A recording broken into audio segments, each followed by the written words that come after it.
So the last lesson we discussed about the work. थोड़ा सा recall करवाते हैं पहले आपको, ठीक है? According to physics, work is calculated when an object displaces itself in parallel to the applied force. ठीक है? जिस डायरेक्शन में फोर्स अप्लाई होगी उसी डायरेक्शन में डिस्प्लेसमेंट हो रहा होगा, तो हम कहते हैं कि वर्क डन हो रहा है हमारे पास. तो डेफिनेशन बड़ी आसान सी है, इसीलिए इसकी product of the force and the displacement parallel to the force means it's a cross product of force and displacement. Then we have cross product of two vector quantities, so answer will always be a scalar quantity, which is why the work has no direction and it is a scalar quantity, and it is measured in the SI unit of joules. We had three different types for the work. One of them is the simple applied force की direction में आपका work done हो रहा होगा. हमने 15 Newton force राइटवर्ड्स act हुई और displacement D राइटवर्ड्स हुआ 2 मीटर्स का, तो इजीली F into S लगा के वर्क डन कैलकुलेट कर लिया 100 joules. दूसरी कंडीशन थी which is due to the या against the friction, work done against the friction. Whenever we talk about the against word, we always use the force which is opposite to the forward motion. तो forward अगर rightward हुई है तो हम force कौन सी रखेंगे? Backward मतलब friction वाली. The displacement will always be the same जो टू था, टू या टू. बस 50 Newton फोर्स पहले फॉरवर्ड थी, वो अब यूज नहीं होगी because we are talking about the against. Okay, ये बात ऑलरेडी अच्छी तरह समझ में आई गई थी आपको कि वर्क डन अगर फोर्स डायरेक्शन लिखा होगा सिंपल होगा, और अगेंस्ट लिखा होगा तो फोर्स वो लगाएंगे जो opposite to the forward movement होगी या डायरेक्शन ऑपोजिट लगाने वाली. ठीक है. फिर हमारी थर्ड थी फ्रिक्शन के साथ साथ वेट वाली, कि वेट क्यों होती है और क्या होती है.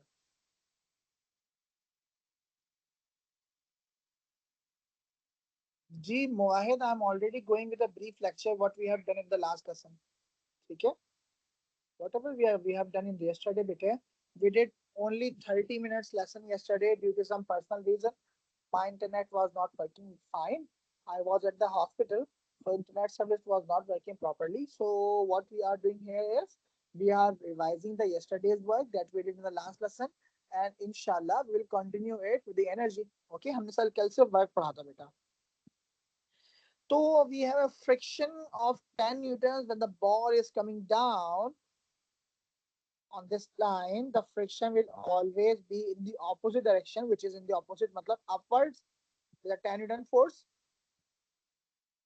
Same goes, the direction of weight is always towards the gravity because the weight is due to the gravity on the mass. है ना, weight कौन सी force है? It's the gravity है भाई, है ना. So that is why whenever we talk about the work done by the gravity, so we always use the displacement that is vertically downwards. मतलब कि ये वाला डिस्टेंस, हम इस डिस्प्लेसमेंट को मीटर्स में कन्वर्ट क्लास भी करेंगे. कोई भी डिस्प्लेसमेंट या डिस्टेंस आपको मिलेगा, you have to convert that in the SI unit. The correct SI unit is metres. We have converted that and then we have substituted in the formula. So whenever they will talk about the gravity, so it means they're talking about the weight. So you will use the weight as a force, okay, and vertical displacement as a displacement. All right. Against तो आपको पता ही है, against में हम friction लिखेंगे 10 वाली, और डिस्प्लेसमेंट में होगा यही वाला कितना है 13 सेंटीमीटर. हम उसको कन्वर्ट कर लेंगे 0.13 मीटर्स में, and then we will calculate the weight. एक केस ऐसा है जिसमें मेरा वेट जो है दैट विल बी 0. एक केस ऐसा है जिसमें मेरा केस क्या है, दैट विल बी द 0. वो कब बेटा? हम ये ऑलरेडी सर्कुलर मोशन का कॉन्सेप्ट बड़ा अच्छे से पढ़ के आए हैं कि direction of the resultant force is always towards the center and the displacement will always be perpendicular to it. है ना. तभी तो velocity बनती है displacement की वजह से. बड़ा ये तो distance ही है, ये गोल वाला तो distance ही है, direction change हो रही है तभी तो displacement है. इसीलिए हम कहते हैं velocity is changing because of the change in direction. Sir आप थोड़ा लाउड बोल सकते हैं? हाँ बेटा, अब आ रही है आवाज? ठीक है. अच्छा, so what we have is actual formula होता क्या है बेसिकली. हमारा इस केस में वर्क डन क्या आता है 0. जब भी whenever the force and displacement are perpendicular to each other, the total work done in this condition will be 0 joules. ऐसा 0 क्यों होगा बेटा? बेसिकली हम तो पढ़ते हैं फोर्स इनटू डिस्प्लेसमेंट, असल फॉर्मूला होता है ये F into D cos theta, ठीक है? एक्चुअल फॉर्मूला क्या है? F into D cos theta. तो जब हम ये देखते हैं तो फोर्स हमारे पास लेट सपोज कितनी हुई 50 दी हुई है, लेट सपोज डिस्टेंस हुआ पे कितना 20 हुआ, और cos theta, theta is my angle that is between the displacement and the force. What was that? What was 90 degree? So we already know that since we already know that the cos 90 is always equals to the, किसके बराबर होता है? Calculator में करके देखा है कभी? Zero, zero के बराबर। एग्जैक्टली. सो जब जीरो मल्टीप्लाई करेंगे बेटा 50 से 20 से, तो ऑटोमेटिकली मेरा वर्क डन क्या हो जाएगा? जीरो हो जाएगा. ठीक है, ये रीजन है बेसिकली जीरो होने का. हमारा करेक्ट फॉर्मूला वो पूरा होता है, हमारे सिलेबस का पार्ट नहीं, इसलिए हम तवज्जो नहीं देते हैं. So when something is moving in a circle about a point, for example, the satellite is moving, यहाँ पर satellite हमारे पास orbiting around the earth, the centripetal force is acting towards the center, but the displacement of the satellite is perpendicular to the force. Displacement क्या है? Perpendicular है force के. So as the force and displacement are not parallel to one another, no work is being done by the centripetal. तो अगर 90 degree पे होगा तो zero होता है, पैरेलल होगा तो पॉजिटिव वर्क होता है, और अगर ऑपोजिट डायरेक्शन में होगा तो हम ऑलरेडी देख चुके हैं कि वो ड्यू टू फ्रिक्शन होता है, और ज्यादातर उसे हम अपना नेगेटिव वर्क कहते हैं. नेगेटिव वाली वजह क्या है? नेगेटिव वर्क की सर वजह तो है फिर बेटा, हम फ्रिक्शन को नेगेटिव वर्क डन में क्यों नहीं शो करते? बिल्कुल हम शो नहीं कर सकते उसको, क्योंकि फ्रिक्शन, जब हम वर्ड फ्रिक्शन कह रहे हैं तो ऑलरेडी अंडरस्टूड है, हमें नेगेटिव लगाने की जरूरत नहीं है. Friction is the resistive force that acts exactly opposite to the forward motion. ठीक है, तो जरूरत नहीं है. लेट्स सपोज मेरे पास फोर्स 20 हो, ठीक है, और जो डिस्टेंस या डिस्प्लेसमेंट हुआ है मेरे पास वो हुआ है 2 मीटर्स. ठीक है, लेकिन ये कैसे हुआ है? एग्जैक्टली ऑपोजिट फ्रिक्शन वाली कंडीशन है. ये फोर्स मेरी एक फॉरवर्ड है, और जो मुझे अगेंस्ट मालूम करना है वो दिए मुझे 20 न्यूटन्स. ठीक है बेटा, और जो है डिस्प्लेसमेंट जो मेरा हुआ है वो कितना, वो भी 2 मीटर. बेसिकली अगर मैं देखूं प्रॉपर में, आप गौर से देखें सर जरा, आपकी वॉइस फ्रिक्शन की लैग वैल्यू क्या हुई, है? फिर से समझना। Am I audible to all of you? Yes sir सही है। ठीक है, तो अब अगर हम फॉर्मूला अप्लाई करते हैं ये वाला F into D cos theta वाला, अब जरा सोच के बताना, कॉस एफ कितना बेटा 20, डिस्टेंस कितना बेटा 2, कॉस थीटा कितना बन रहा है? हाँ भाई, फॉरवर्ड मोशन और बैकवर्ड मोशन, कौन सा एंगल बन रहा है मेरे पास? 180 डिग्री, है ना? तो what I am going to do, जब मैं 180 रखूंगा तो बेटा cos 180 होता है -1. आप चाहो तो कैलकुलेटर में देख लो, ये देखो cos 180, what do we have -1. तो ऑटोमेटिकली जब आपको ये फ्रिक्शन नहीं लिखेंगे, अव्वल तो ऐसे फ्रिक्शन लिखेंगे, आपके सिलेबस का पार्ट है, लाजमी लिखा है, पर लेट सपोज मान लो कि ये नेगेटिव, देखो देखने में तो नेगेटिव वर्क हो रहा है ना भाई, मूवमेंट आगे हो रही है और हम पीछे वाले का मालूम कर रहे हैं, तो ये नेगेटिव है. तो आपको ये ऑटोमेटिकली 2 2 4 40 मल्टीप्लाई -1, ऑटोमेटिकली -40 आ गया. जब नेगेटिव साइन लगाएंगे तो फिर फ्रिक्शन लिखने की जरूरत नहीं होती. ठीक है, तो आपको ऑलरेडी -40 जूल्स मिल जाएगा. कब? जब ये नेगेटिव वर्क डन होगा. तो नेगेटिव वर्क डन क्या है, पॉजिटिव वर्क डन क्या है, जीरो वर्क डन क्या है, ये बात आपको समझ में आ गई. तो यहाँ हम नेगेटिव पॉजिटिव जीरो के रेस्पेक्ट से नहीं पढ़ते, हम किस रेस्पेक्ट से पढ़ते हैं बेटा? हम किस रेस्पेक्ट से पढ़ते हैं? हम इस रेस्पेक्ट से पढ़ते हैं कि फ्रिक्शन तो नहीं लिखा, यहाँ वेट तो नहीं लिखा, यहाँ ग्रेविटी तो नहीं लिखा. अच्छा ठीक सर, है, तो ये जो हमारा जो आंसर निकला 40 जूल्स, ये वो एनर्जी थी which was needed to overcome the friction, ताकि ऑब्जेक्ट 2 मीटर आगे बढ़े। जी ये वही फोर्स थी that was needed to overcome that friction, that part. Okay, समझ गया? समझ आ गई मेरी बात? इनर्शिया के लॉ से समझोगे ना तो समझ में आ जाएगा खुद ब खुद, ज्यादा आसान हो जाएगा इनर्शिया के लॉ से. ठीक है, ओके हो गया. अच्छा, अब आए हम एनर्जी पे. yesterday we studied about two different type of energy. Generally हमारे पास जो एनर्जी काइंड्स हैं वो बहुत सारी हैं, टाइप्स सिर्फ दो हैं. ठीक है, एनर्जी होता क्या है? Ability to do work, simple, काम करने की सलाहियत, एबिलिटी टू डू वर्क. काम करने की सलाहियत is called my energy. But there are two certain conditions of काम करने की सलाहियत. ठीक है, मतलब two certain types of the energy. वो कौन सी हैं? सिर्फ दो, kinetic and potential. I told you people the word kinetic is coming from a Greek word kainos. कौन सा वर्ड है ये? ग्रीक वर्ड है. ठीक है, और क्या है? काइनोस. काइनोस मींस मूवमेंट, मतलब मोशन, टू मूव, हरकत करना. So energy due to the movement of an object या energy possessed due to the movement of the object is called kinetic energy. अब यहाँ बहुत सारी दी हुई नीचे, ये सब की सब में आप गौर से देखें, मैंने ये ब्लैक वाली लाइन ड्रॉ की हुई है ना. तो ये ब्लैक वाली लाइन कहाँ कहाँ ड्रॉ कर रही है? काइनेटिक को. काइनेटिक को it's coming at the heat.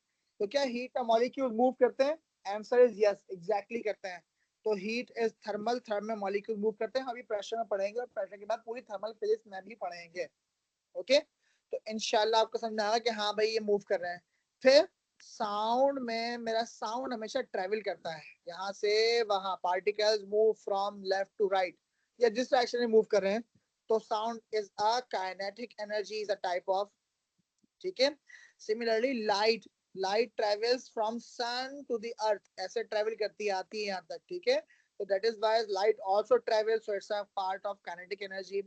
Internal energy, जैसे पानी बॉईल हो रहा हो तो सरफेस टेम्परेचर और इंटरनल टेम्परेचर में डिफरेंस होगा. क्यों? Because of the internal energy. That is why internal energy it means the molecules is travelling and our water is boiling in a bucket, so molecule is traveling from bottom to top. इसका मतलब internal energy level जरा अलग होगा. तो that is why internal में भी energy transfer करती है. कहाँ से? बॉटम से टॉप की तरफ. ओके, ट्रेवल करती है. फिर आता है मेरा पोटेंशियल एनर्जी.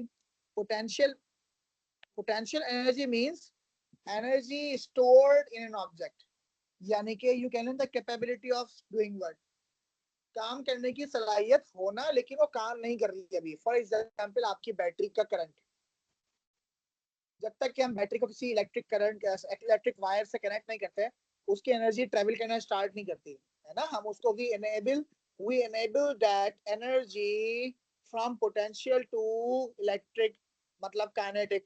ठीक है, सर अदरवाइज आप एबिलिटी और कैपेबिलिटी में डिफरेंस बता सकते हैं? एबिलिटी, और बेटा एबिलिटी ना ये है सलाहियत, और कैपेबिलिटी काम करने की सलाहियत होना. मतलब देखो मेरी बात सुना, I am capable of teaching mathematics and I am able to teach maths. समझे मेरी बात? एबल, काबिल हूं. एबिलिटी, कैपेबिलिटी सलाहियत है.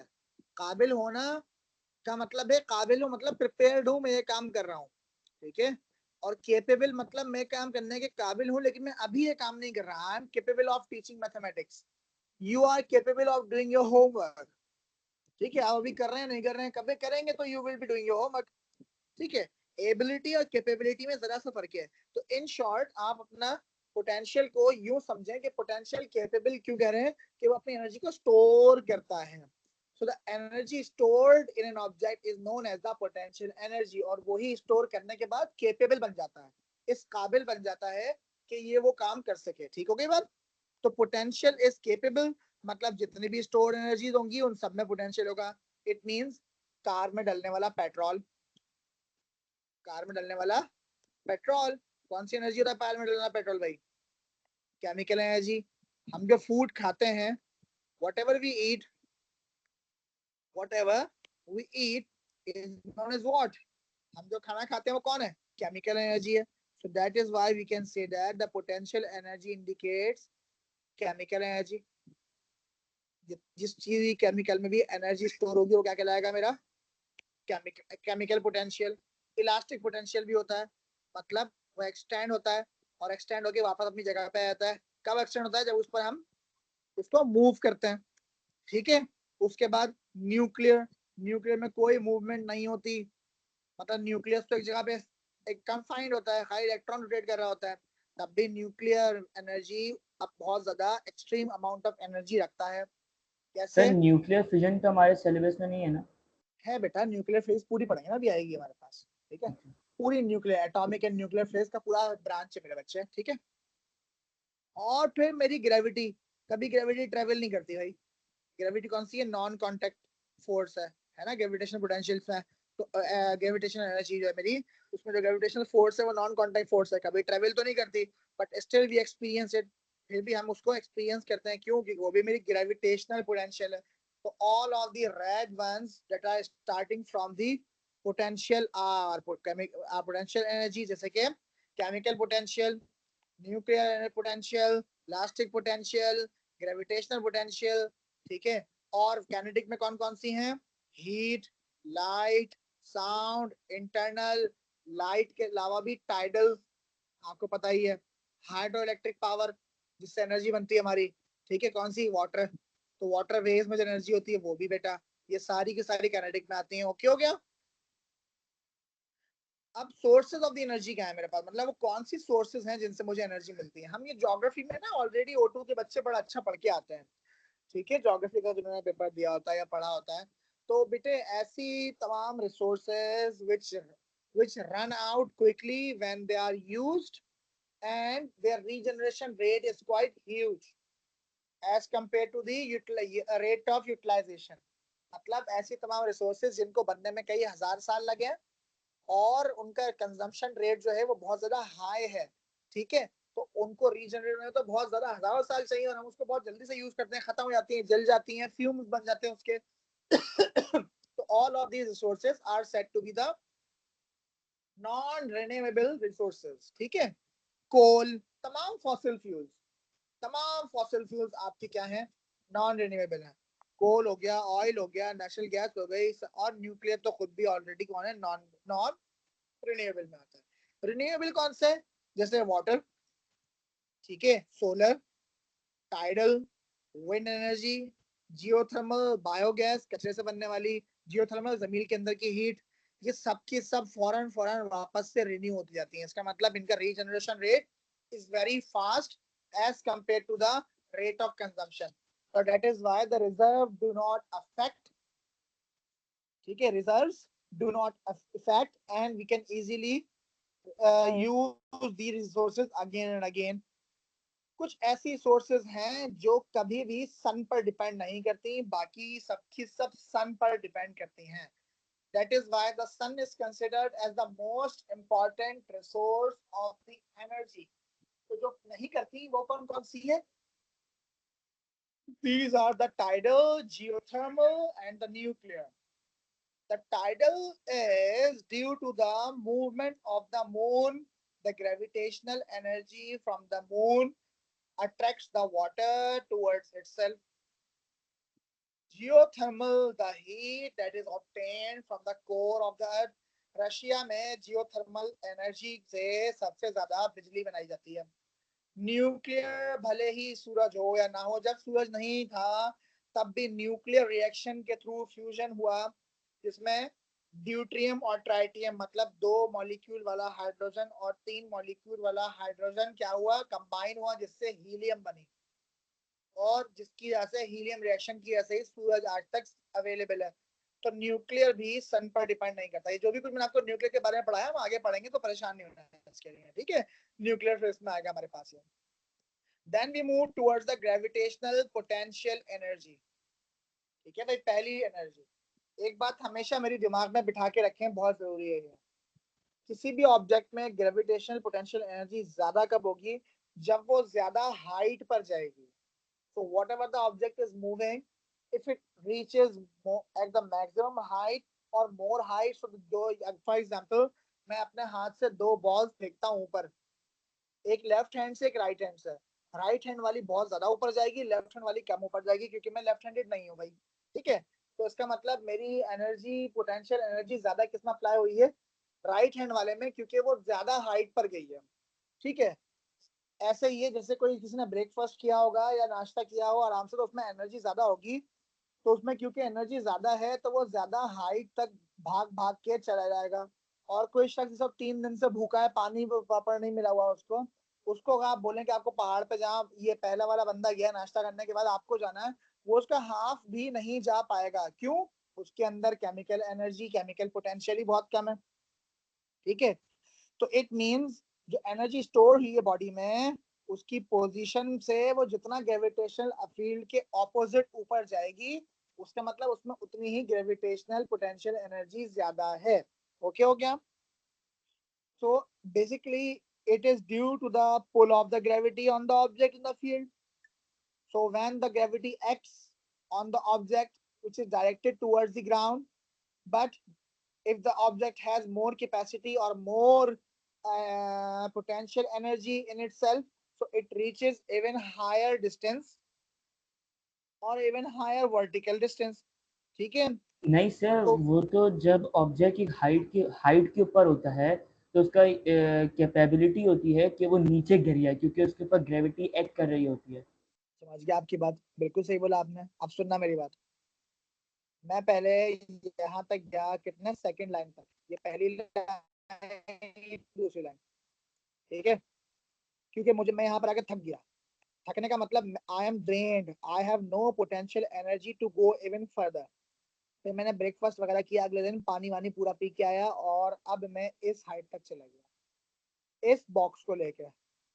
थर्ड डे मैंने और अपना ख्याल किया और एनर्जी मैंने अपने और सेव करके रखी और हाइट पर चला गया। इसका मतलब मैं ग्रेविटी के अगेंस्ट ज्यादा हाइट कवर कर रहा हूँ। तो क्योंकि मैं ग्रेविटी के अगेंस्ट ज्यादा हाइट कवर कर रहा हूँ, इसका मतलब मुझ में पोटेंशियल एनर्जी ज्यादा है, तभी तो जा रहा हूँ। सही है? इसीलिए इसीलिए जितनी ज्यादा हाइट होगी उतनी ज्यादा पोटेंशियल एनर्जी होगी। अब अभी बाकी है बहुत सारी चीजें समझने को। अब फॉर एग्जांपल, अब मैंने एक बॉल फेंकी, ये मैंने बॉल ले ली, इस बॉल को मैंने ऐसे फेंका ऊपर। आपने कहा गौर से देखा, आपने इससे गया ऊपर और ऊपर जाके ऐसे ये बैंड होती है ना, ऐसे बैंड होती है, आपने सबने देखा होगा, ऐसे बैंड होती है। और फिर वहां के बाद बॉल नीचे आ गई, यहाँ आ गई वापस। ठीक है? तो इसने ट्रेवल किया कैसे भाई? जब ज्यादा फोर्स थी, ज्यादा अप्लाई, तो एनर्जी ज्यादा अप्लाई शुरू में बहुत तेजी से गई शुरू में ऊपर। क्या कह रहा हूँ मैं? शुरू में बहुत तेजी से ऊपर गई, यहाँ पहुंच गई। फिर मैक्सिमम पॉइंट यहाँ पहुंच गई। ठीक है? अच्छा,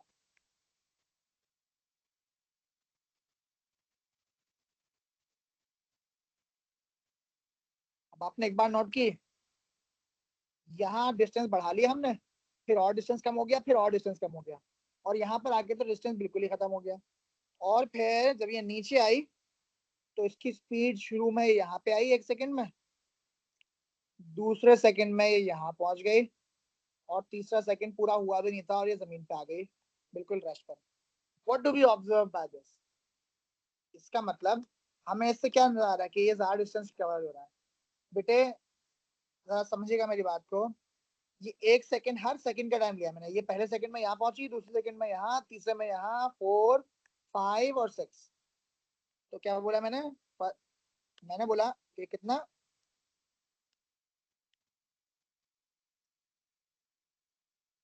0। टाइम नोट कर रहे हैं गौर से सर, टाइम का ग्रेविटी में कोई वास्ता नहीं है, लेकिन मैं आपको किसी मकसद से समझा रहा हूँ। क्या किया हमने कि ये मेरे पास आया टाइम, स्टार्ट किया 0 सेकंड से, T is equal to 1, T is equal to 2, T is equal to 3, T is equal to 4, T is equal to 5, और टी इज इक्वल टू 5.5। सही है? जाने में इसको लगे पूरे 3 सेकंड ऊपर। पहले सेकंड में क्योंकि एनर्जी इस पर सबसे ज्यादा अप्लाई हुई थी अगेंस्ट द ग्रेविटी जाने के लिए, तो सबसे ज्यादा डिस्टेंस कवर किया। फिर दूसरे सेकंड में डिस्टेंस कम हो गया क्योंकि amount of energy against the gravity कम रह गया। तीसरे सेकंड में उससे भी कम डिस्टेंस कवर किया क्योंकि amount of energy against the gravity उससे भी कम हो गया। ठीक है? तो जब ये यहाँ से ऊपर जा रही थी, इसका मतलब इसमें ग्रेविटेशन पोटेंशियल एनर्जी, इसमें पोटेंशियल एनर्जी ज्यादा थी, इसीलिए अगेंस्ट द ग्रेविटी ज्यादा जा रही थी। जब टॉप पे पहुंच गई तो ये इसका कौन सा पॉइंट है? ये इसका मैक्सिमम पॉइंट। कौन सा पॉइंट है भाई? इस पॉइंट का हम बोलेंगे कि ये कहाँ पहुंच गई, मैक्सिमम पॉइंट रीच्ड।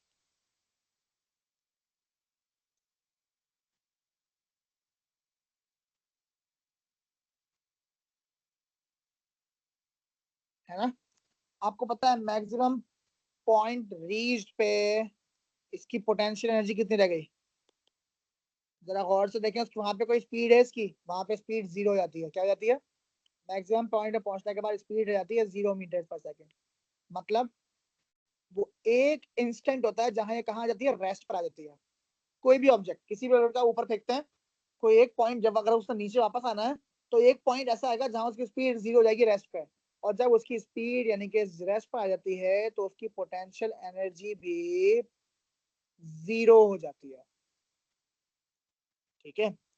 अच्छा, जाते हुए क्योंकि हाइट ऊपर की तरफ जाई थी तो पोटेंशियल एनर्जी क्या थी, इंक्रीज हो रही थी। ठीक है। आते हुए पोटेंशियल एनर्जी की हाइट कम हो रही है ना, मैं कहता हूँ ना हाइट बढ़ेगी पोटेंशियल एनर्जी बढ़ेगी। वापस आते हुए पोटेंशियल एनर्जी क्या होगी,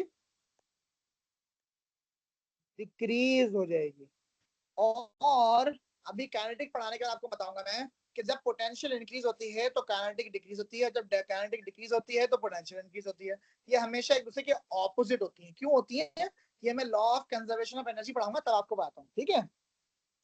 और इसका एविडेंस कहाँ मिलेगा आपको, देखो भाई अभी हमने आपको इसका एविडेंस दिखाता है नीचे एग्जाम्पल में। पहला एग्जाम्पल तो बड़ा आसान सा है, पोटेंशियल एनर्जी का फॉर्मूला होता है mgh, मतलब वेट इनटू हाइट। क्या होता है पोटेंशियल एनर्जी का फॉर्मूला, पोटेंशियल एनर्जी का फॉर्मूला होता है mgh।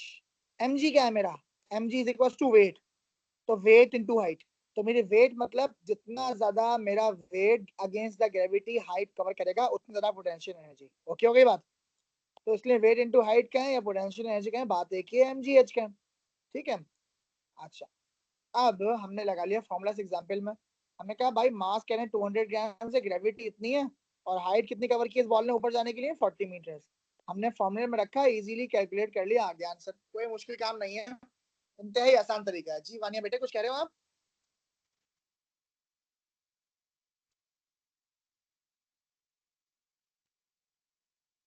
Sir, I wanted to ask how is the potential energy zero हाँ समझाता हूँ ना अभी, एक मिनट देना मुझे, बस एक मिनट। at the ओके बेटा, maximum point?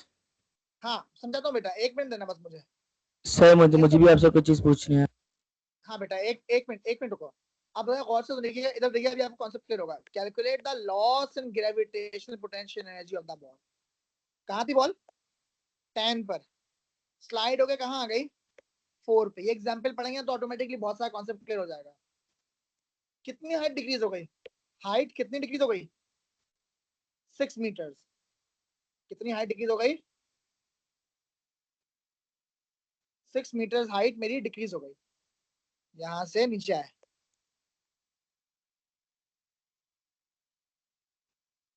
अब देखें जरा गौर से, अगर 6 मीटर्स डिक्रीज हुई है तो क्वेश्चन में लिखा हुआ क्या रहा है, हाइट कम हुई तो पोटेंशियल एनर्जी भी कम हो गई, लॉस।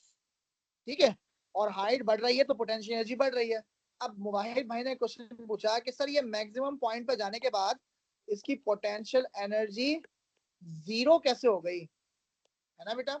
अच्छा अब समझाते हैं आपको। बेटा कोई भी एनर्जी, अगर कोई भी एनर्जी की हम बात कर रहे हैं और वो ऑब्जेक्ट रेस्ट पर है और उसकी हाइट मैक्सिमम है, तो उस पर कोई भी एनर्जी, ग्रेविटेशनल पोटेंशियल की बात कर रहा हूँ खासतौर पर, पोटेंशियल एनर्जी कोई भी टाइप होगी बेटा वो जीरो होगी। रीजन पता है क्या है, रीजन ये है कि वहां काइनेटिक ट्रेवल होने के सारी की सारी पोटेंशियल एनर्जी काइनेटिक में कन्वर्ट हो जाती है, क्योंकि वो ट्रेवल करना स्टार्ट करने वाली होती है। तो when the object is about to convert all of its energy from one type to another, so the first one will become zero and the next one will be maximum। ठीक है। तो जैसे जैसे नीचे आ रहे हैं तो काइनेटिक किस बढ़ रही है और पोटेंशियल तो मेरी कम हो रही है। और मैक्सिमम पॉइंट पे हमेशा, मैक्सिमम पॉइंट पर हमेशा ही, मैक्सिमम पॉइंट पर हमेशा ही मेरी काइनेटिक एनर्जी क्या होगी, मैक्सिमम, और पोटेंशियल एनर्जी क्या होगी, जीरो।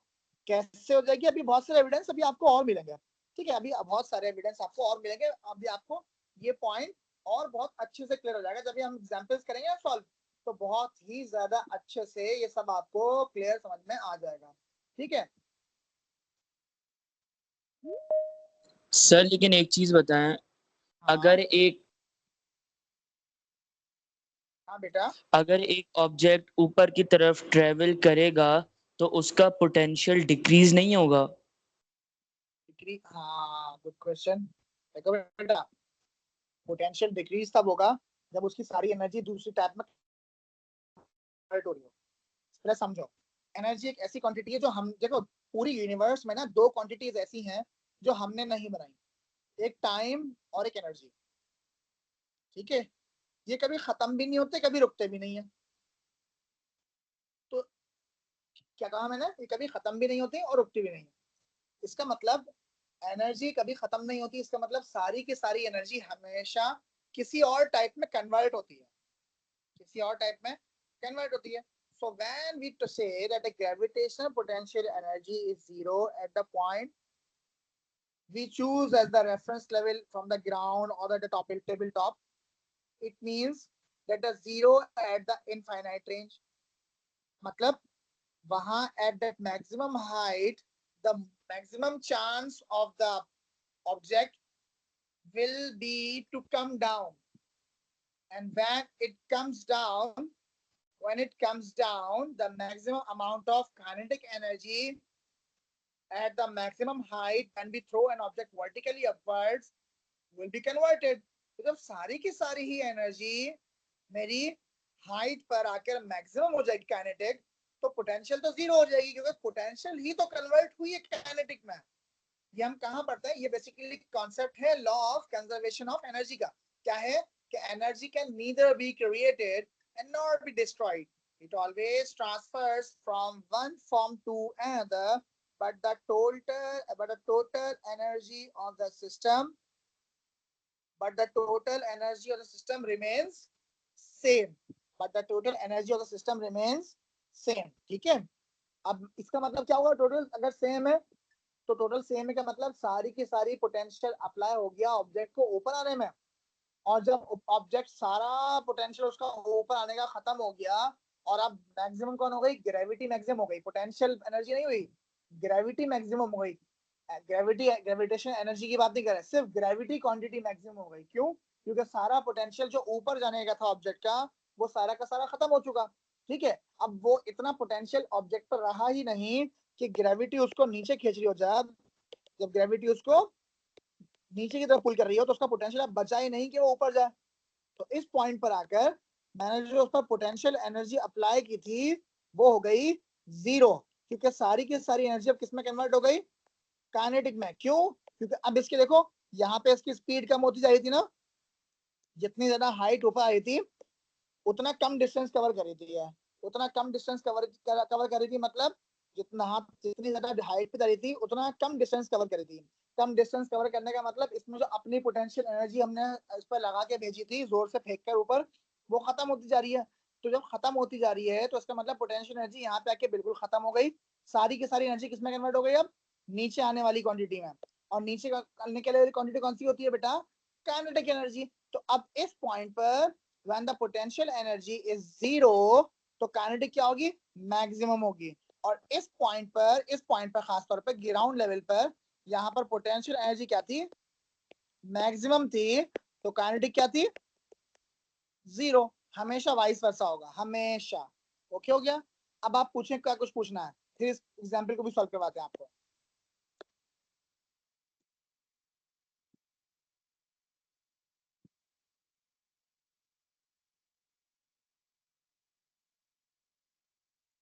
कोई क्वेश्चन नहीं है, आगे बढ़ जाए, चले। Sir, when the ball drops in the example of 5.5 seconds, so after the ball reaches the maximum point and then drops to the ground, the potential energy is maximum and the kinetic energy is minimum.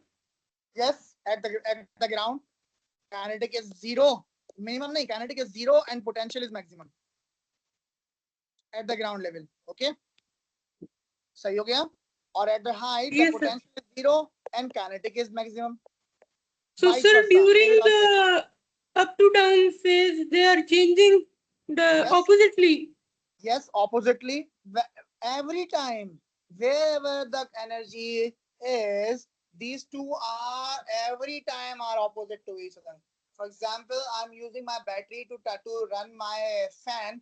So my fan is moving faster. So all of the energy from the battery, which is potential, is converted to the kinetic energy. So when the fan is moving, it means the potential energy is decreasing from the battery and it is moving. So kinetic energy is increasing. All right. And let's suppose all the kinetic energy is used up. So it means ये used up air में हो गई ना, तो वो wind में convert हो गई. वो wind energy किसी और में convert हो जाएगी, sound में या light में, जिसमें भी उसने होना है, या किसी heat में. तो एनर्जी कभी भी एक फॉर्म में रहेगी ही नहीं, काइनेटिक में भी होगी, तो अलग अलग फॉर्म में चेंज होती चली जाएगी. ठीक है. यस वानिया बेटे, पूरा टॉपिकल क्वेश्चंस अभी शेयर करूंगा विद इन द क्लास. ठीक है. अगर टाइम मिलता जाएगा तो साथ साथ आज सॉल्व करेंगे मेरे साथ, वरना आप खुद भी करेंगे और हम नेक्स्ट क्लास में आपको खुद भी सॉल्व करवाएंगे. हमारे वैसे भी 30 मिनट्स पेंडिंग है, तो अगर आज मेरे पास पता नहीं इसके बाद मेरी क्लास है या नहीं, मैं टाइम चेक करता हूँ. अगर टाइम हुआ तो अपने साथ करवा दूंगा, वरना हम एक्स्ट्रा क्लास रखेंगे ना अपना टाइम कंपनसेट करने के लिए, तो उसमें सारे क्वेश्चन सॉल्व करेंगे बेटे. असल मकसद तो है ही वही चीजें पढ़ेंगे तो अच्छी तरह समझ में आएगा ना. ठीक है. पास्ट ईयर में ऐसे क्वेश्चन आपको ऐसे मिलेंगे. ठीक है. ऐसे वाले क्वेश्चन, क्या हुआ भाई, कितनी हाइट कम हो गई, 6 हाइट कम हो गई, तो आपने चेंज इन हाइट वाला ये काम करेंगे, आपको जरा आसान लगेगा. कैसे, एम जी एच, एच क्या है, चेंज इन हाइट. लॉस मांग रहे हैं, कितना हाइट मुझे आ गया, 10 - 6, 10 - 4, 6 क्या, तो आपने हाइट रख दी 6. आपको मालूम हो गया कि लॉस कितनी हुई है, 29.4 जूल लॉस हो चुका है. वरना लंबा वाला मेथड तो आपको समझ में आ गया होगा, फाइनल माइनस इनिशियल. ठीक है. ओके हो गया. काइनेटिक आपको ऑलरेडी मैं अच्छा समझा दिया है कि जो भी ऑब्जेक्ट मूव कर रही होती है, energy possessed by a body due to its motion, तो उसका फॉर्मूला क्या होता है, half of mass into velocity square. ठीक है. Half of mass into velocity square. ये कुछ चेंजेस हैं जो कि आपको एमसीक्यूज में जरूरत पड़ेगी. किस किस की, इनकी, इसकी, इसकी और इस टेबल की. मैं एक दो समझाया तो आपको इंशाल्लाह बहुत अच्छे समझ में आ जाएंगे. भाई आपको ऑलरेडी पता है कि kinetic energy is directly proportional to mass. फॉर्मूले में देख के लग रहा है, अपॉन में नहीं है, ऊपर है ना. अगर यहाँ नीचे मास नीचे होता तो इनवर्सली होता, या स्पीड भी नीचे होता तो इनवर्सली होता. अभी ये दोनों क्या है, डायरेक्टली प्रोपोर्शनल है ना भाई. तो अगर बेटा मास बड़े हो एम होगा तो ई होगा, मास डबल हो जाएगा तो एनर्जी भी डबल हो जाएगी, मास ट्रिपल हो जाएगा तो एनर्जी भी ट्रिपल हो जाएगी, मास 1/3 हो जाएगा तो एनर्जी भी 1/3 हो जाएगी. ऐसे ही अगर v होगा तो e होगा, अगर ट्वाइस ऑफ v होगा तो ट्वाइस ऑफ e नहीं होगा, ये 4 ऑफ e होगा. वजह क्योंकि v स्क्वायर्ड है. सही है. ठीक है. v क्या है, स्क्वायर्ड है, तो हमेशा डबल, हमेशा मल्टीपल होगा उसका एक्सपोनेंशियल.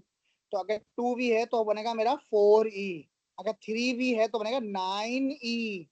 फॉर्मूले में स्क्वायर है ना, फॉर्मूले में directly proportional to square of v है, तो आप हमेशा स्क्वायर करेंगे.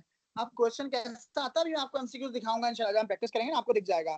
2025 के पेपर में आया हुआ शायद विंटर में, तो आपको समझ में आएगा. अब जरा गौर कीजिए. फॉर एग्जांपल मैं इसका ये वाला पार्ट इरेज कर दूं. कौन सा वाला, अब क्या हुआ भाई, कह रहे हैं energy, kinetic energy is directly proportional to mass and directly proportional to square of v. क्या हुआ, कह रहे हैं मास जो है वो हाफ हो गया.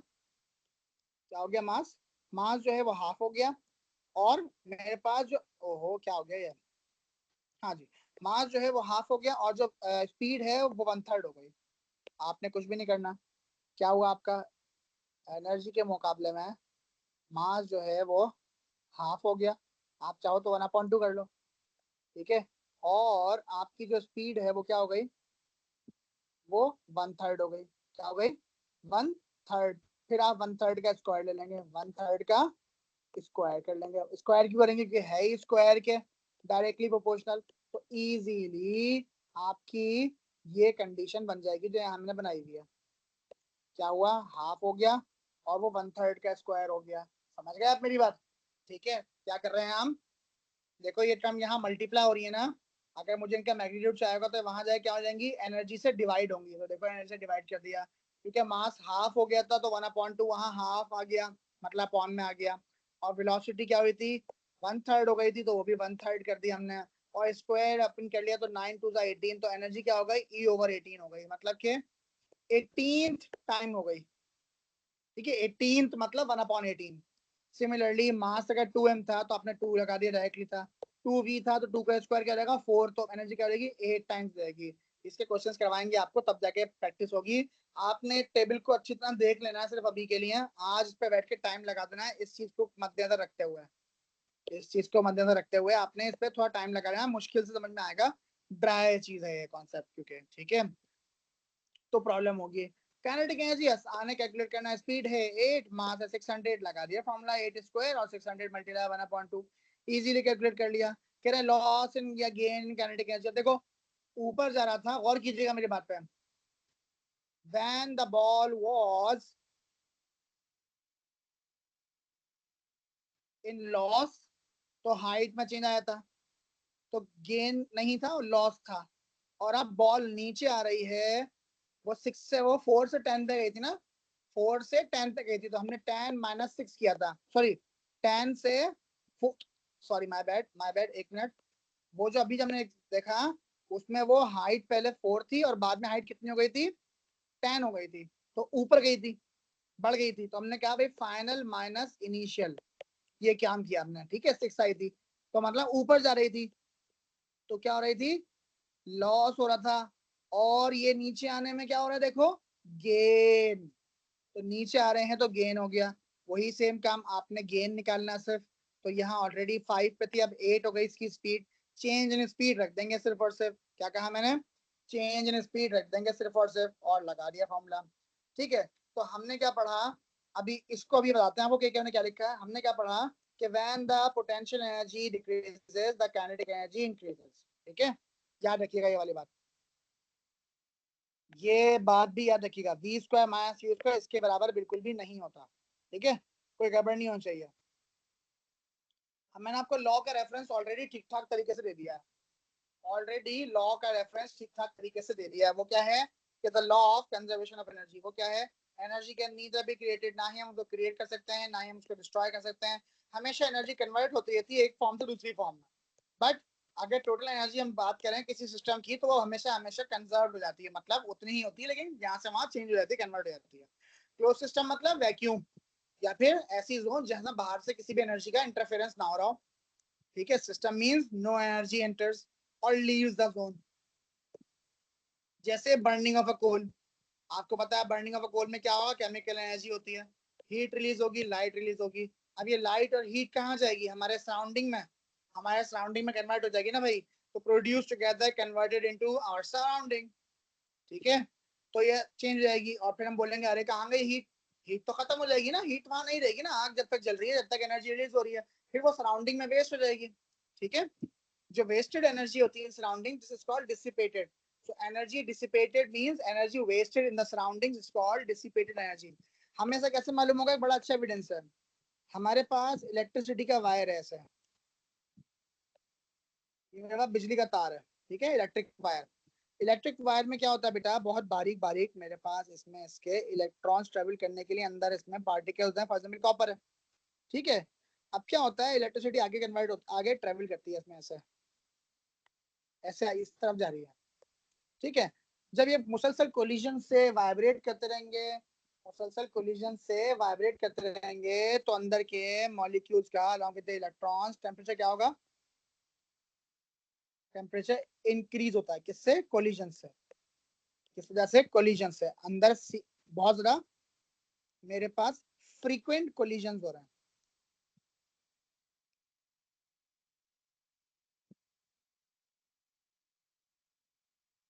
फ्रीक्वेंट कोलिजन के टेम्परेचर इंक्रीज हो रहा है, टेम्परेचर इंक्रीज होगा, तो जब आप उस वायर को पकड़ के देखते हैं, आपको लगता है अरे यार ये बाहर से इसका रबर बहुत ज्यादा गर्म हो रहा है, इवन इतना गर्म भी होता है कि बाहर से उसका रबर जो होता है कोट का कोटिंग जो वायर की होती है वो पिघल जाती है, क्या जाती है, मेल्ट हो जाती है, पिघल जाती है, और सारी वेस्ट हो जाती है, ठीक है, मेल्ट हो जाती है, सारी वेस्ट हो जाती है।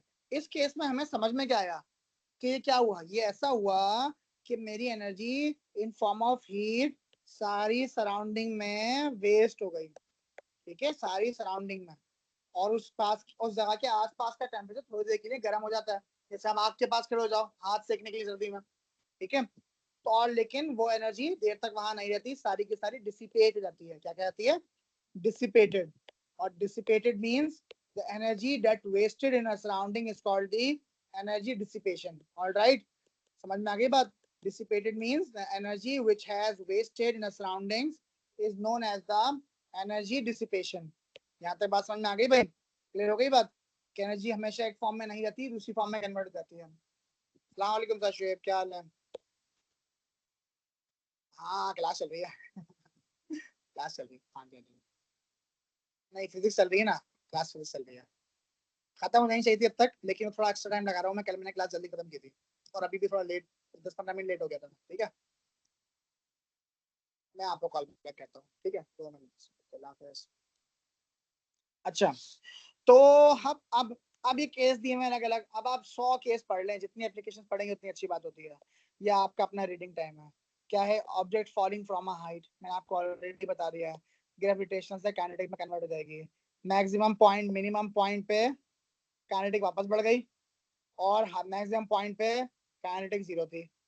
और मैंने कहा था मैक्सिमम पॉइंट पे ये अभी जब, अच्छा कब की बात है, ये नीचे से ऊपर नहीं फेंक रहे, सिर्फ ऑब्जेक्ट ऊपर से नीचे आ रही है। तो ऊपर वो मूव नहीं कर रही थी तो मैक्सिमम थी और काइनेटिक 0 हो गई थी, और फिर से ट्रेवल स्टार्ट किया। लेकिन अब नीचे से ऊपर फेंकते हैं तो यहाँ पर आके उसकी एनर्जी 0 हो जाती है और काइनेटिक मैक्सिमम हो जाती है। डिपेंड करा सिनेरियो क्या है, परेशान ना होगा इसको देख के सर ने कुछ बताया था। ठीक है, दोनों अलग अलग है। फिर object falling from a height, object falling from a height with air resistance. तो आपने गौर कीजिएगा, यहाँ एयर रेजिस्टेंस नहीं था, तो यहाँ चेंज भी आपके हिसाब से डिफरेंट है। एयर रेजिस्टेंस में कुछ और चेंज है। क्यों? क्योंकि ज्यादातर एयर रेजिस्टेंस में हीट की शक्ल में सारी की सारी एनर्जी कन्वर्ट हो जाएगी।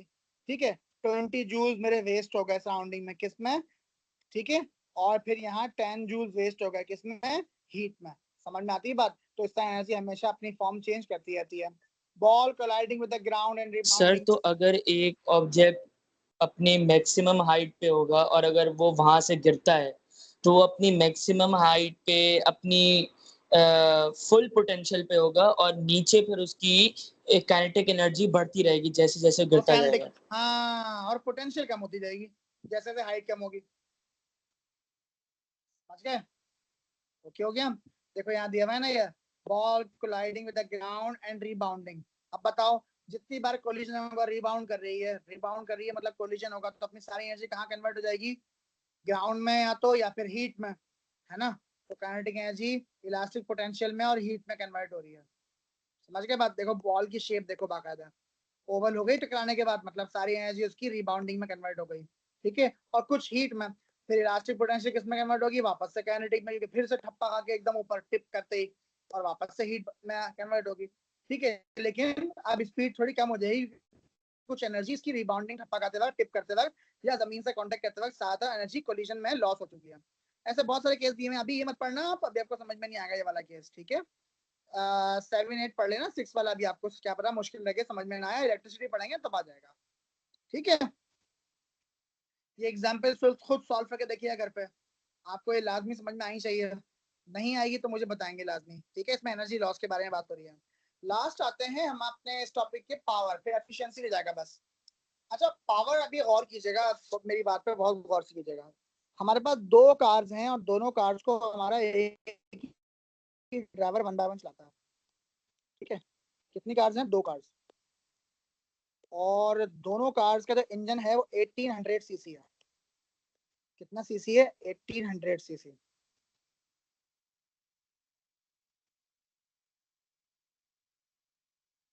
ये मैंने ऐसी रफली डायग्राम मान ली। कितने सीसी है भाई ये? इसका इंजन 1.8 लीटर है। 1.8 लीटर मतलब 1800 सीसी इसके इंजन कैपेसिटी है। ठीक है, सेम वैसी एक और गाड़ी है, इसका भी इंजन कैपेसिटी है 1800 सीसी। ठीक है, इसका जो मास है, लेट सपोज वो है 1400 केजी। इसका जो मास है, लेट सपोज वो है 1000 KG.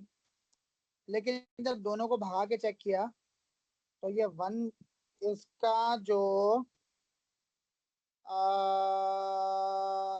0 to 100 kilometre per hour की जो स्पीड की है ना इसने, वो की है मैक्सिमम सिर्फ और सिर्फ 10 सेकेंड में।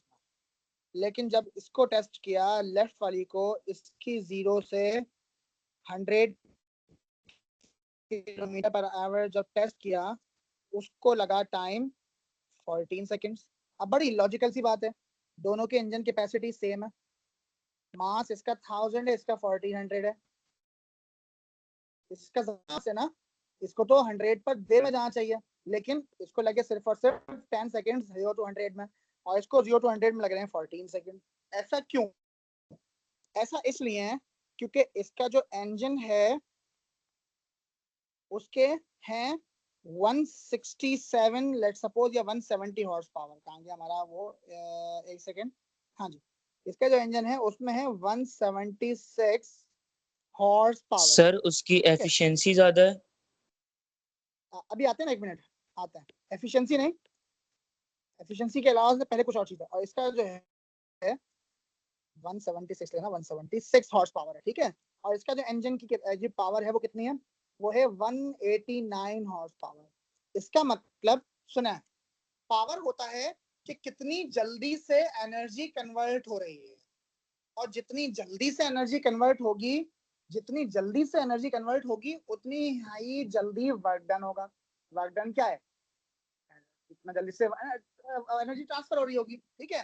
तो इसलिए हम पावर को कहते हैं अमाउंट ऑफ वर्क डन या rate of energy, energy transfer या रेट ऑफ वर्क डन। तो रेट मतलब डिवाइड बाय टाइम, कि कितना जल्दी वर्क डन होता है या कितना जल्दी एनर्जी कन्वर्ट हो जाती है। तो एनर्जी कन्वर्ट करने का जो इस वाली कार की है वो है 189 पावर, और इस वाले का एनर्जी कन्वर्ट करने का जो मैग्नीट्यूड है वो है 176 हॉर्स पावर। इसका मतलब एनर्जी कन्वर्ट इस वाली कार में जल्दी हो जाती है। जब इसमें जल्दी एनर्जी कन्वर्ट हो जाती है तो इसकी स्पीड भी जल्दी मेंटेन होगी। और इसमें एनर्जी कन्वर्ट, इसका इंजन ओल्ड फैशन है, इसके इंजन को एनर्जी कन्वर्ट करने में ज्यादा टाइम लगता है, इसलिए इसका 0 to 100 में टाइम भी ज्यादा लगेगा।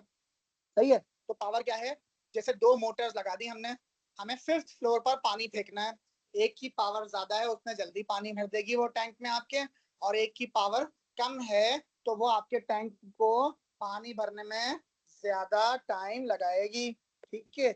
इसे हम कहते हैं, क्या कहते हैं इसको हम, हॉर्स पावर कह रहे हैं, ठीक है। इसका मतलब हॉर्स पावर का मतलब ये नहीं कि घोड़ों की ताकत लग रही है, ये एक यूनिट है बस, ऐसा यूनिट जिसे हम हॉर्स पावर के नाम से मेजर करते हैं।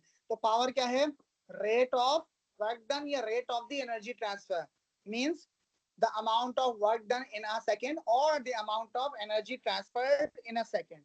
तो इसलिए पावर के दो फॉर्मूला है। अभी समझ में आया पावर क्या होता है, ठीक है। Power is measured in the watts, of course it has no direction, which is why it's said to be a scalar quantity। और let's suppose the lamp has 100 watts, इसका मतलब ये हर सेकंड में 100 जूल यूज कर रहा है। समझ गए आप बात, एनर्जी अपॉन जूल्स मतलब एनर्जी अपॉन टाइम मतलब जूल्स पर सेकेंड, ये दिमाग में रखिएगा आपने, सही है। A more powerful machine can do the same work और can convert same energy in less time. जिसकी पावरफुल ज्यादा, जो ज्यादा मशीन पावरफुल होगी वो कम वक्त में ज्यादा वर्क करेगी या ज्यादा एनर्जी को कन्वर्ट कर देगी, ठीक हो गई बात। एग्जाम्पल बड़ी आसान सी है, कैसे, रनिंग और वॉकिंग। रनिंग आप जल्दी यूज कर लें क्योंकि आपकी ज्यादा पावर लग रही है, कम वक्त में ज्यादा एनर्जी ट्रांसफर हो रहा है। वॉक, एनर्जी ट्रांसफर कम हो रहा है, स्लो स्लो, तो वर्क डन भी स्लो होगा, आपको ज्यादा टाइम लगेगा, ठीक है। ये सब बात यहाँ लिखी हुई है, आप पढ़ के देख लेंगे, अब कोई मुश्किल काम नहीं है।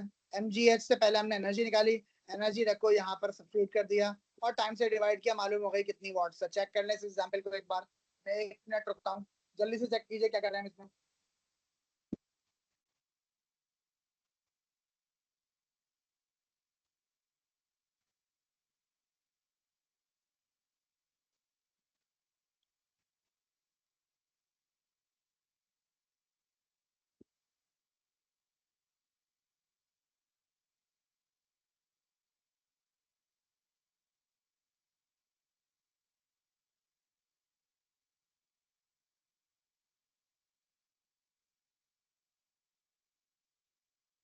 चलो जी, समझ में आ गया, कोई मुश्किल तो नहीं है, जबरदस्त काम बन गया, बेहतरीन।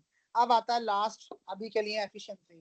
बेटा एफिशिएंसी मतलब कि मेरा सिस्टम को मैं कितनी एनर्जी प्रोवाइड कर रहा हूँ और वो उसके नतीजे में मुझे आउटपुट कितना दे रहा है, मतलब व्हाट अबाउट माय इनपुट, कि मैं कितना इनपुट दे रहा हूँ एंड कंपैरिजन टू मुझे उसका आउटपुट कितना मिल रहा है। तो it is a ratio of the output to the input.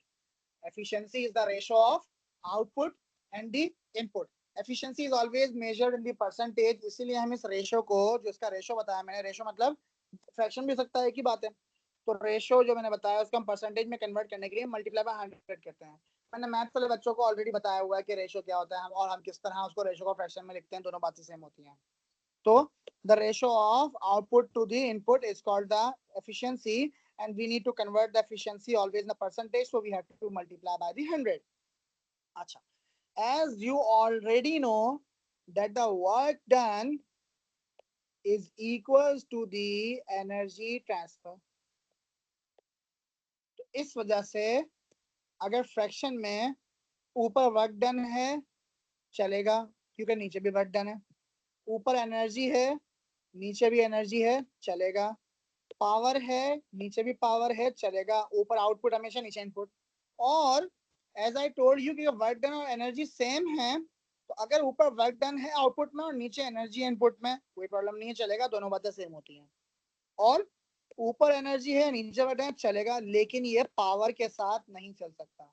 Power ऊपर आउटपुट हो या पावर नीचे इनपुट हो, कुछ भी हो, किसी भी कंडीशन में, ना ही एनर्जी के साथ ना ही वर्क डन के साथ, पॉसिबल नहीं है। मैंने क्रॉस किया हुआ है इसको। तो क्योंकि ये डिफरेंट यूनिट्स हैं, एनर्जी और वर्क डन के यूनिट्स भी सेम होते हैं, आपको ऑलरेडी पता है, तो इसलिए they can be considered as same. अच्छा, सेम होते कैसे हैं आपको ये बताया था बेटा। Weight is equal to mg, पता है ना ये बात, तो है ना। पावर क्या है, वर्क डन अपॉन टाइम, ऐसा ही है। तो वर्क डन मेरा हो गया फोर्स इनटू डिस्प्लेसमेंट, और अगर वो वर्क डन डाउनवर्ड्स लग रहा होगा तो मेरा फोर्स बन जाएगा वेट और डिस्प्लेसमेंट बन जाएगी हाइट, है ना। और वेट बराबर होता है mg के, और हाइट तो हाइट है ही। अब देखो बन गया पोटेंशियल एनर्जी mgh। तो किससे स्टार्ट किया था, वर्क डन से स्टार्ट किया था, और क्या बन गया, पोटेंशियल एनर्जी। इसलिए वर्क डन और the potential energy will always be the same. समझ में आ गई बात यहाँ तक, ठीक है। अच्छा, अब आपको सबसे आखिरी चीज बताते हैं, वो है कंजर्वेशन के लॉ की। वो क्या है, मैंने कहा था एक एनर्जी में लॉस होगा, दूसरे में हमेशा गेन होगा, ठीक है। नीचे आ रहे होंगे तो लॉस होगा पोटेंशियल में, गेन होगा काइनेटिक में। ऊपर जा रहे होंगे तो गेन होगा काइनेटिक, गेन होगा पोटेंशियल में, लॉस होगा काइनेटिक में। कब ऊपर जाते वक्त स्पीड कम हो रही होगी, भाई स्पीड कम हो रही है, काइनेटिक कम हो रही है, सिंपल सी बात है, ठीक है ना। तो इसका फॉर्मूला लिखा है mgh मैंने, और ये हमेशा सेम होगा। हमें किसने बताई ये बात, लॉ ने बताई कि वो हमेशा सेम रहेगा, कभी भी कम ज्यादा नहीं होगा। तो पोटेंशियल एनर्जी mgh और काइनेटिक एनर्जी 1/2 mv²। मास से मास क्या किया, कैंसिल किया, g और h मिल गया, 2 यहाँ डिवाइड, वहां जाकर मल्टीप्लाई। तो आपको फॉर्मूला मिल गया v² is equal to 2gh। ये फॉर्मूला एनर्जी के क्वेश्चन में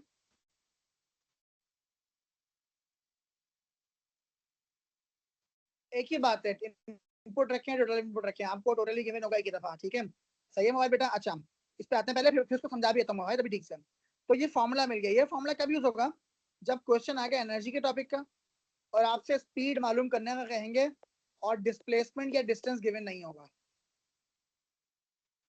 वेलोसिटी मालूम करना कहेंगे और डिस्प्लेसमेंट या डिस्टेंस गिवन नहीं होगा, सिर्फ और सिर्फ क्या गिवन होगी, या टाइम गिवन नहीं होगा, यूं कह लो, ठीक है। वेलोसिटी का फॉर्मूला है, स्पीड का फॉर्मूला क्या होता है, displacement upon time and distance upon time.